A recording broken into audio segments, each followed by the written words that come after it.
Assalamualaikum warahmatullahi wabarakatuh. Kembali lagi di channel Abdi. Alhamdulillah pagi hari ini saya bisa menyapa kembali teman-teman sahabat Abdi semua. Mudah-mudahan selalu ada dalam keadaan sehat walafiat dan mudah-mudahan Allah selalu melimpahkan rezeki pada teman-teman sahabat Abdi semua. Nah sahabat, di video kali ini kita akan coba membahas mengenai potes pucuk. Nah sebetulnya untuk aplikasi potes pucuk di dunia perangguran itu seperti apa sih? Nah sekarang kita bahas bersama Kang Ridwan. Insya Allah ini akan sangat bermanfaat sekali ya, terutama untuk saya pribadi, dan mudah-mudahan juga bermanfaat untuk teman-teman di rumah ya. Terlebih yang masih pemula, yang masih bingung dengan istilah potes pucuk itu sebetulnya apa sih? Apakah potes pucuk itu memotes pucuk ya? Jadi potes pucuk itu kan salah satu proses dalam membuahkan anggur ya, kan ada potes pucuk juga, ada sama pruning ya, seperti itu. Nah sekarang kita bahas. Oke, selamat pagi. Assalamualaikum Kang. Waalaikumsalam warahmatullahi wabarakatuh. Oke, seperti biasa ya Kang, di pagi hari ini kita berbagi ilmu lah bersama sahabat Abdi di seluruh Indonesia ya, penjuru negeri, bahkan mungkin seluruh dunia insya Allah. Nah, jadi bahasan kali ini mengenai potes pucuk Kang nih. Jadi sebetulnya potes pucuk itu apa Kang? Mungkin bisa dijelaskan dulu nih potes pucuk itu sebelum ke yang lainnya. Sebelumnya, jadi assalamualaikum warahmatullahi wabarakatuh. Waalaikumsalam warahmatullahi. Untuk potes pucuk ya, pembahasan potes pucuk.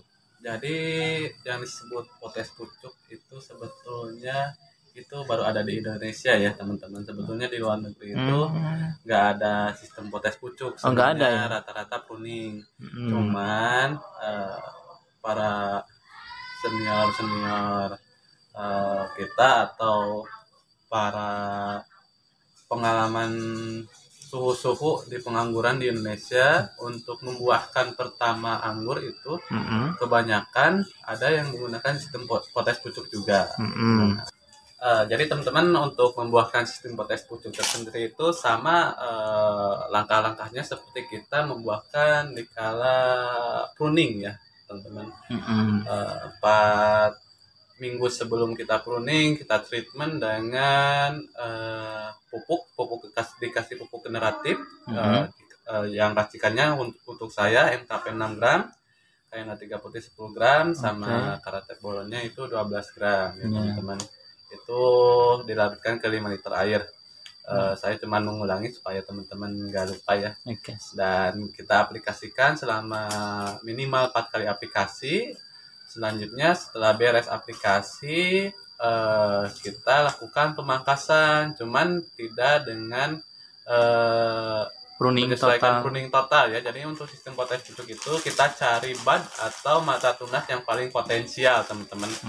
Intinya yang lebih mudah itu yang paling bulat, yang paling berisi, yang kita prediksi itu bakal keluar bunga yang besar teman-teman, kurang lebih seperti itu. Nah biasanya sistem potes pucuk tersendiri itu bisa dibat keberapa, bisa nyampe dari 7 sampai ke 15 biasanya untuk sistem potes pucuk biasanya teman-teman. Dan ada juga lebih dari itu tergantung karakternya. Itu ada abah teman-teman.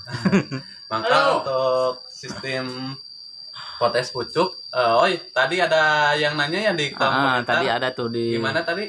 Jadi yang nanya tuh untuk sistem potes pucuk itu diaplikasikannya untuk varian apa saja katanya. Nah, untuk potes pucuk varian apa saja sih yang bisa membuahkan di potes pucuk? Banyak. Jadi setiap pohon jenis anggur insya Allah semuanya bisa dilakukan sistem potes pucuk. Cuman dengan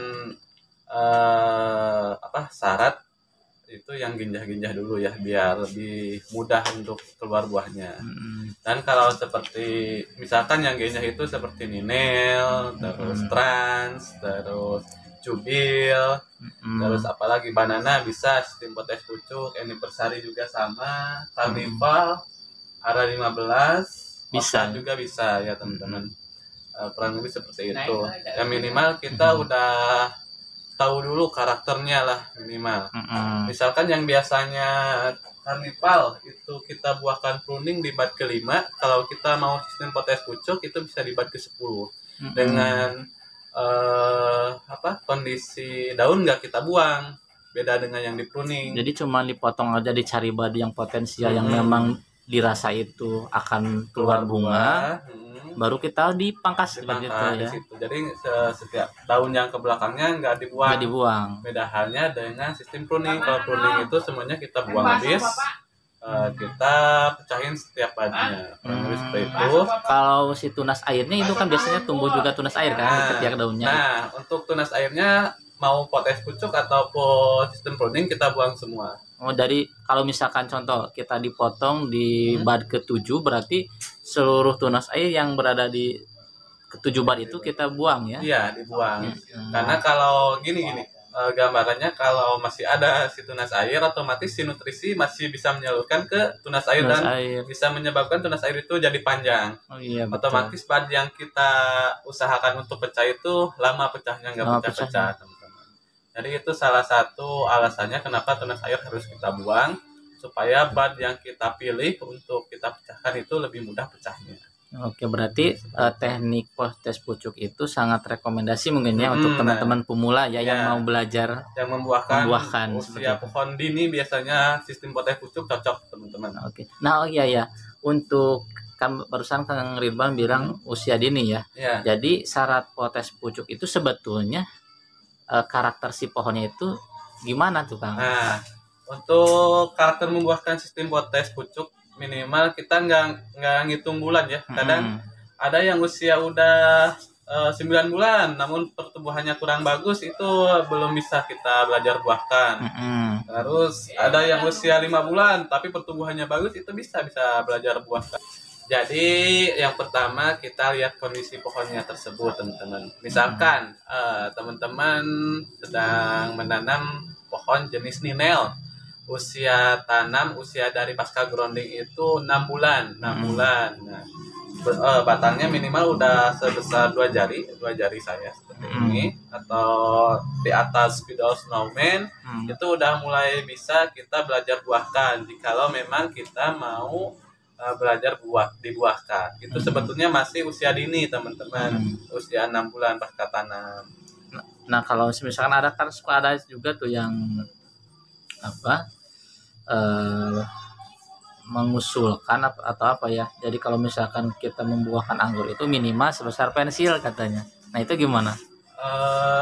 Kalau untuk saya tersendiri kurang rekomendasi. Itu bisa sebetulnya mungkin ya. Mungkin itu dengan catatan ukuran pensil atau pulpen dengan catatan si batang udah coklat, teman-teman. Beda halnya kalau batang masih muda.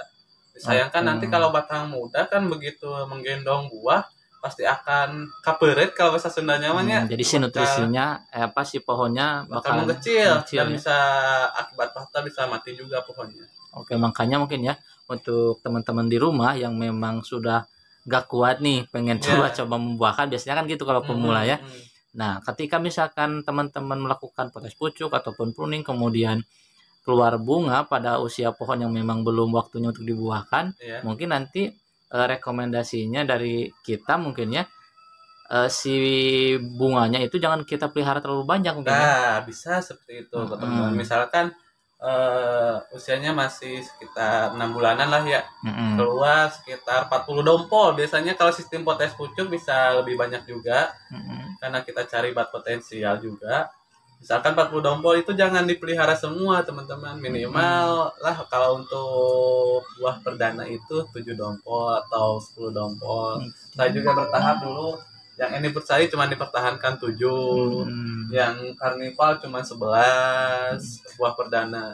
Soalnya gini, Kang, biasanya ya kalau misalkan teman-teman pemula itu termasuk saya pribadi ya, mungkin ketika kita melihat teman-teman pemula itu membuahkan anggur dan banyak keluar dompolan yang sangat banyak, itu rasanya kalau kita ingin ngebuang itu rasanya sayang kan.